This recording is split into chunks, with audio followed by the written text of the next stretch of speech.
अस्सलाम वालेकुम। Welcome to my YouTube channel. आज हमारा थर्ड लेक्चर है जिसका नाम है डिज़ाइन फेज़। लास्ट टाइम हमने रिक्वायरमेंट गैदरिंग का फेज़ डिस्कस किया था।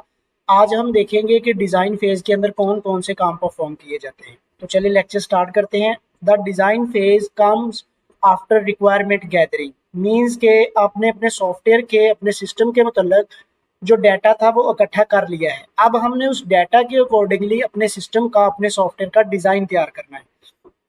It is the process of planning how the software will look. इसमें बेसिकली हम डिस्कस करेंगे कि मेरा सॉफ्टवेयर कैसे नज़र आएगा, सॉफ्टवेयर विल लुक किस तरह का मुझे वो दिखाई देगा and work based on the requirement.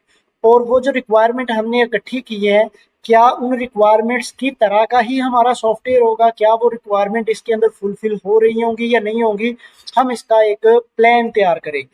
Here the software structure and user interface are created on paper or digitally before coding.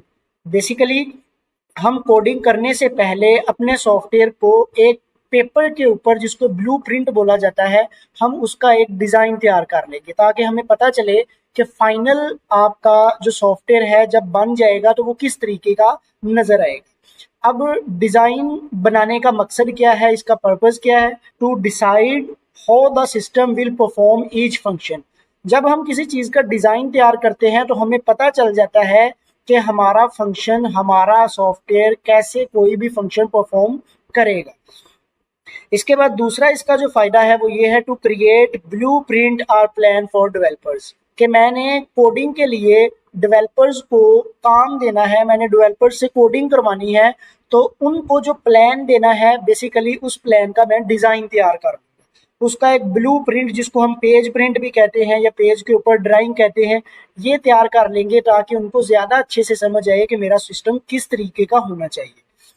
Next आपके पास इसका पर्पस लिखा हुआ है, to avoid mistake during the coding. कि अगर आप जब कोडिंग करेंगे तो कोडिंग के अंदर आपको कोई मिस्टेक्स वगैरह ना आए, आप चैलेंजेस वगैरह ना आए, इससे बचने के लिए भी हम इनका एक प्रिंट तैयार कर लेते हैं।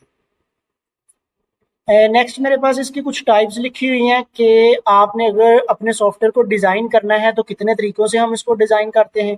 एक मेथड मेरे पास होता है जिसको बोला जाता है हाई लेवल डिज़ाइन, और दूसरी जो डिज़ाइनिंग की जाती है उसको बोला जाता है लो लेवल डिज़ाइन। तो अब हम इसको देख लेते हैं कि हाई लेवल डिज़ाइन क्या है और लो लेवल डिज़ाइन क्या है। यहाँ पे मेरे पास लिखा हुआ है हाई लेवल डिज़ाइन, जिसको HLD भी बोला जाता है। अब हाई लेवल डिज़ाइन में बेसिकली क्या होता है, हाई लेवल डिज़ाइन के अंदर हमने अपने पूरे सिस्टम का एक आर्किटेक्चर तैयार करना होता है। इसके अंदर कितने मॉड्यूल्स होंगे हम उसको तैयार करेंगे, हमारा डाटा किस फ्लो के अंदर हरकत करेगा, किस फ्लो के अंदर जाएगा, हम इस चीज़ को तैयार कर लेते हैं।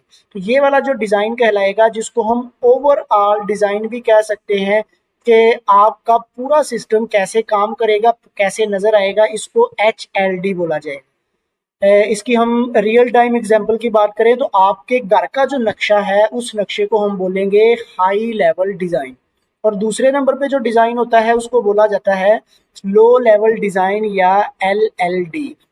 अब इसके अंदर क्या होता है, ये जो डिज़ाइन आपने यहाँ पे तैयार किया है, मीन्स के आपने ये अपने सिस्टम का डिज़ाइन तैयार किया है कि यहाँ पे एक बटन होगा, यहाँ पे एक बटन होगा, यहाँ पे एक बटन होगा, ये आपके पास वर्किंग एरिया होगा, तो ये आपका डिज़ाइन कहलाएगा HLD। LLD क्या कहलाएगा कि आपने अब ये जो बटन लगाया है इसके अंदर क्या लॉजिक यूज़ की है, इसको बनाने के लिए क्या क्या एल्गोरिदम्स यूज़ किए हैं, और इसके अंदर जो डेटाबेस स्टोर हो रहा है उसका डिज़ाइन क्या है। मीन्स के हर कंपोनेंट का जो डिज़ाइन बना है उसके पीछे कौन सी लॉजिक यूज़ की गई, उसके पीछे कौन से एल्गोरिदम यूज़ किए गए, उनके पीछे क्या क्या डिज़ाइन बने। ये इस तरह का जब आप डिज़ाइन तैयार करेंगे तो उसको हम कहेंगे कि ये हमारे सॉफ्टवेयर का LLD डिज़ाइन कहलाता है।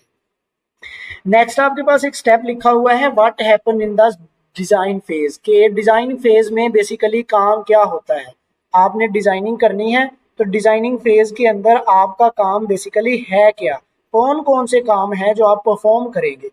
तो सबसे पहला मेरे पास इसका एक काम लिखा हुआ है, create flow chart and diagram to show how data moves.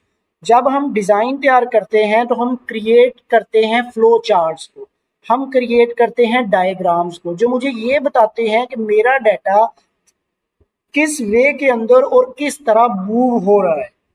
दूसरे नंबर पे क्या करते हैं, डिज़ाइन यूज़र इंटरफेस। हम यूज़र के इंटरफेस भी डिज़ाइन करते हैं, मीन्स के स्क्रीन किस तरीके की होनी चाहिए, बटन कौन कौन से नज़र आने चाहिए, फॉर्म्स किस तरह के नज़र आने चाहिए। अब यूज़र इंटरफेस को आसान लफ्ज़ों में ऐसे समझ लें कि ये जो आपको चीज़ें नज़र आ रही हैं, इसमें आप देखें यहाँ पे आपको एक बॉक्स नज़र आ रहा है, ये वाला बॉक्स नज़र आ रहा है, यहाँ पे आपको एक पिन का ऑप्शन नज़र आ रहा है, ये वाली जो वर्डिंग लिखी हुई आपको नज़र आ रही है, इसके बाद यहाँ पे आपको चीज़ें ये नज़र आ रही हैं, तो ये इंटरफेस कहलाता है।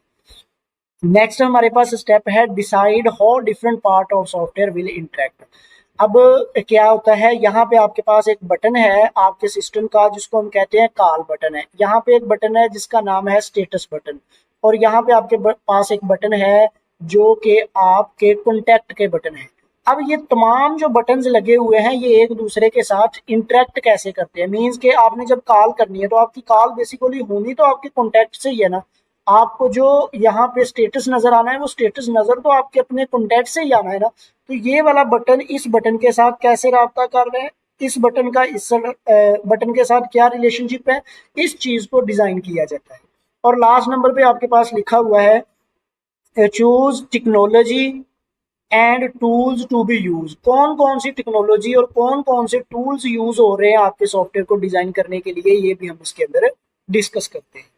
उम्मीद है कि आप लोगों को समझ आ गई होगी। अगर किसी बच्चे को समझ नहीं आई, किसी चीज़ में कोई कंफ्यूजन है, तो आप कमेंट बॉक्स में पूछ सकते हैं। अल्लाह हाफिज़।